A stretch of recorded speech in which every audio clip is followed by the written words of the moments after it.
రాజకీయాలలో చోటు చేసుకునే పరిణామాలు కొందరి జాతకాలనే మార్చివేస్తాయి. తెలంగాణ రాష్ట్రం ఏర్పడిన తర్వాత తొలి ముఖ్యమంత్రిగా పనిచేసిన కేసీఆర్, రెండవ ముఖ్యమంత్రిగా బాధ్యతలు చేపట్టిన రేవంత్ రెడ్డి విషయంలో ఇది స్పష్టంగా రుజువైంది. ఉమ్మడి రాష్ట్రంలో రెండవ పర్యాయం ముఖ్యమంత్రిగా బాధ్యతలు చేపట్టిన చంద్రబాబు తన మంత్రివర్గంలోకి కేసీఆర్ని తీసుకోకుండా పక్కన పెట్టారు. దీంతో ఆగ్రహించిన కేసీఆర్ డిప్యూటీ స్పీకర్ పదవిని వదులుకొని తెలంగాణ ఉద్యమాన్ని రాజేశారు. ఇంతింతై బటుడింతై అన్నట్టుగా తెలంగాణ ఉద్యమం ప్రజా ఉద్యమంగా విస్తరించడంతో తెలంగాణ రాష్ట్రం ఏర్పడడమే కాకుండా కేసీఆర్ తొలి ముఖ్యమంత్రి అయ్యారు. కేసీఆర్ను చంద్రబాబు తన మంత్రివర్గంలోకి తీసుకుని ఉంటే తెలంగాణ రాష్ట్రం ఏర్పడి ఉండేది కాదేమో అన్న అభిప్రాయం కూడా ఉంది. ఇప్పుడు కాంగ్రెస్ ప్రభుత్వ అధినేతగా తెలంగాణ రాష్ట్ర రెండవ ముఖ్యమంత్రిగా ప్రమాణ స్వీకారం చేసిన రేవంత్ రెడ్డి అనతి కాలంలోనే ఈ స్థాయికి ఎదగడానికి పరోక్షంగా కేసీఆరే కారణం. 2014 ఎన్నికల తర్వాత ఎమ్మెల్సీ ఎన్నికల సందర్భంగా ఓటుకు నోటు కేసులో అప్పటి ముఖ్యమంత్రి కేసీఆర్ పకడ్బందీ వ్యూహ రచనతో రేవంత్ రెడ్డిని అరెస్ట్ చేయించి జైలుకు పంపారు. ఏకైక కుమార్తె పెళ్లి సందర్భంగా కూడా రేవంత్ రెడ్డి బెయిల్పై బయటకొచ్చి మళ్ళీ వెంటనే జైలుకు వెళ్లారు. ఈ సంఘటన జరిగి ఉండకపోతే రేవంత్ రెడ్డిలో కసి రగిలి ఉండేది కాదు. కుమార్తె పెళ్లిని దగ్గరుండి మరీ ఘనంగా జరిపించుకోలేని పరిస్థితి కల్పించిన కేసీఆర్ పై పగబట్టిన రేవంత్ రెడ్డి నాటి పరిణామాలను అవకాశంగా మలుచుకున్నారు. తెలుగుదేశం పార్టీకి రాజీనామా చేసి కాంగ్రెస్ పార్టీలో చేరారు. అతడిలోని దూకుడు స్వభావం, వాక్చాతుర్యం పట్ల ఆకర్షితుడైన రాహుల్ గాంధీ పిసిసి అధ్యక్షుడిగా నియమించి ప్రోత్సహించారు. తెలంగాణ పిసిసి అధ్యక్షుడిగా రేవంత్ రెడ్డి తన విశ్వరూపాన్ని ప్రదర్శించారు.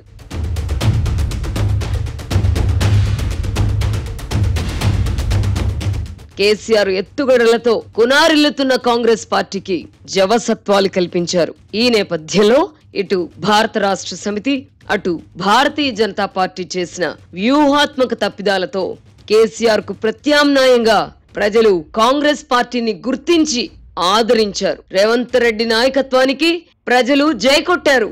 తాజా ఎన్నికలలో కాంగ్రెస్ పార్టీకి మెజారిటీ లభించినప్పటికీ రేవంత్ రెడ్డి ముఖ్యమంత్రి కాకుండా కొన్ని శక్తులు 2 రోజుల పాటు శక్తి వంచన లేకుండా ప్రయత్నించాయి.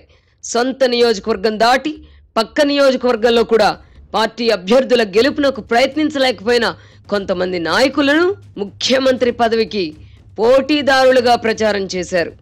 రేవంత్ రెడ్డి ముఖ్యమంత్రి అవడం కేసీఆర్ అండ్ కోకు సహజంగానే ఇష్టం ఉండదు. ఆంధ్రప్రదేశ్ ముఖ్యమంత్రి జగన్మోహన్ రెడ్డికి కూడా రేవంత్ ముఖ్యమంత్రి కావడం ఇష్టం లేకపోవడం ఆశ్చర్యం కలిగిస్తోంది.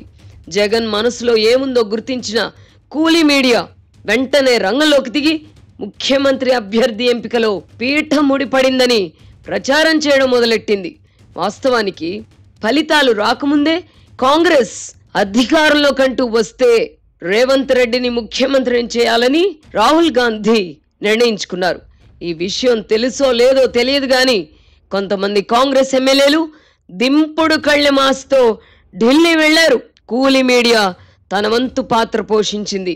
ఈ దశలో రాహుల్ గాంధీ కాంగ్రెస్ అధ్యక్షులు మల్లికార్జున్ ఖర్గే నివాసానికి వెళ్లి ముఖ్యమంత్రిగా రేవంత్ రెడ్డి పేరును శశబిషలకు ఆస్కారం లేకుండా సాయంత్రానికల్లా ప్రకటించాలని స్పష్టం చేయడం, ఆ తర్వాత ముఖ్యమంత్రి పదవిపై ఆశలు పెంచుకున్న భట్టి విక్రమార్క, ఉత్తమ్ కుమార్ రెడ్డిని పక్కన కూర్చోబెట్టుకొని మరి పార్టీ ప్రధాన కార్యదర్శి కేసీ వేణుగోపాల్ ముఖ్యమంత్రిగా రేవంత్ పేరును ప్రకటించడం జరిగిపోయాయి.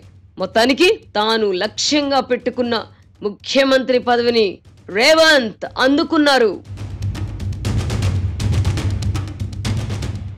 మనిషి బ్రతికితే రాజులా బ్రతకాలి, రారాజులా బ్రతకాలి. అందుకు మార్గం స్వర్గసీమ సుకేతనంలో భూమి కొనుగోలు చేయడమే. వెంచర్ ముగింపు పథకంలో భాగంగా మార్కెట్ ధరతో పోలిస్తే 33% ఆదా.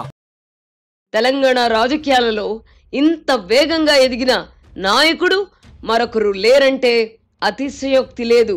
తనలో ఇంత కసి పట్టుదల పెరగడానికి కారణమైన కేసీఆర్ కు రేవంత్ రెడ్డి కృతజ్ఞుడై ఉంటాడా అంటే అది వేరే విషయం. చంద్రబాబు విషయంలో కేసీఆర్ అటువంటి కృతజ్ఞత ప్రదర్శించకపోగా శత్రుత్వం పెంచుకున్నారు. ఏదేమైనా కోరుకున్న పదవిని దక్కించుకున్న రేవంత్ రెడ్డి ప్రస్థానం ఇకపై ఎలా ఉండబోతున్నది, ఇప్పుడు ఆయన ముందున్న సవాళ్లేమిటి అన్న అంశాలు ఇప్పుడు చర్చనీయాంశాలుగా ఉన్నాయి. రేవంత్ రెడ్డిలోని దూకుడు స్వభావం, వాక్చాతుర్యం గురించి మాత్రమే చాలా మందికి తెలుసు, కానీ ఆయన లోతైన మనిషి అని కొద్ది మందికి మాత్రమే తెలుసు. ఏ దశల్లో ఏమేం చేయాలో ఆయన ముందే నిర్ణయించుకుంటారు. ముఖ్యమంత్రిగా ఏం చేయాలో కూడా ఆయన ముందే స్క్రిప్ట్ సిద్ధం చేసుకున్నారు. ఒక్క మాటలో చెప్పాలంటే పొట్టివాడే గాని మహా గట్టివాడు.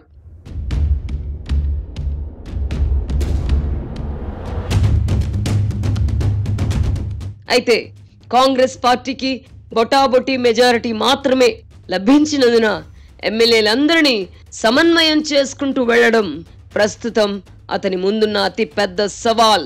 గత 9.5 ఏళ్లలో నిస్సిగ్గుగా పార్టీ ఫిరాయింపులు జరిగాయి. అధికారం లేకుండా ప్రతిపక్షంలో మనగలగడం కష్టసాధ్యంగా పరిస్థితులను మార్చివేశారు. దీనికి తోడు సొంత పార్టీలోనే ముఖ్యమంత్రి పీఠంపై కన్నేసిన వారు ఉన్నారు. వారు పక్కలో బల్లంలా ఎప్పుడైనా మారవచ్చు.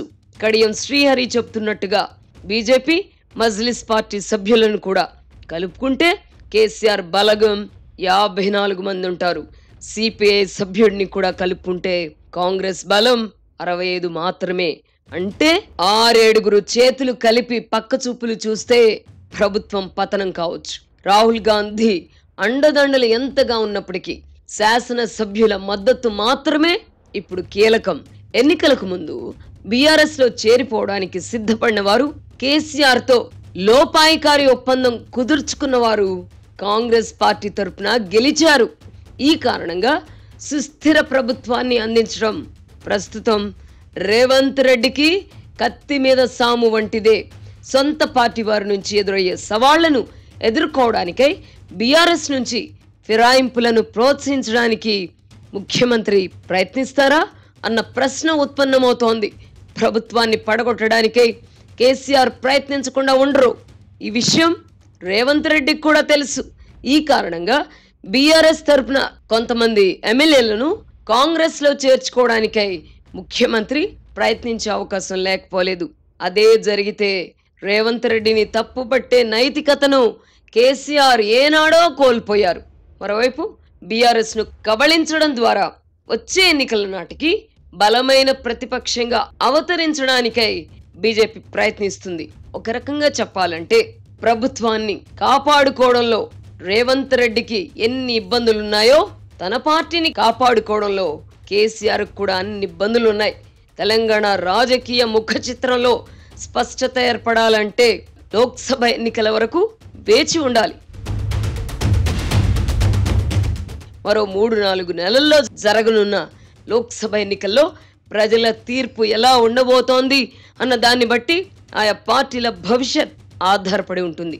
జరగబోయేవి లోక్సభ ఎన్నికలు కనుక ప్రధాని మోదీ ఆకర్షణతో బీజేపీ చెప్పుకోదగిన సంఖ్యలో సీట్లు సాధించవచ్చు. రాష్ట్రంలో అధికారంలో ఉన్నందున కాంగ్రెస్ పార్టీ కూడా మెజారిటీ సీట్లను గెలుచుకోవడానికే ప్రయత్నిస్తుంది. ఈ రెండు పార్టీల మధ్య నలిగిపోయేది బీఆర్ఎస్ మాత్రమే. గౌరవప్రదమైన సంఖ్యలో సీట్లు గెలుచుకోని పక్షంలో లోక్సభ ఎన్నికల తర్వాత బీఆర్ఎస్ భవిష్యత్ ప్రశ్నార్థకమవుతుంది.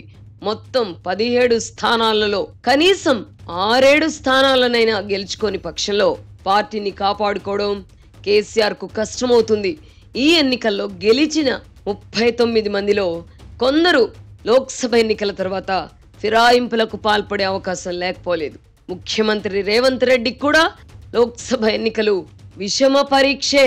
మెజారిటీ స్థానాలను గెలిపించుకోవాల్సిన బాధ్యత ఆయనపై ఉంటుంది. తేడా వస్తే దాని ప్రభావం ఆయన భవిష్యత్పై పడుతుంది.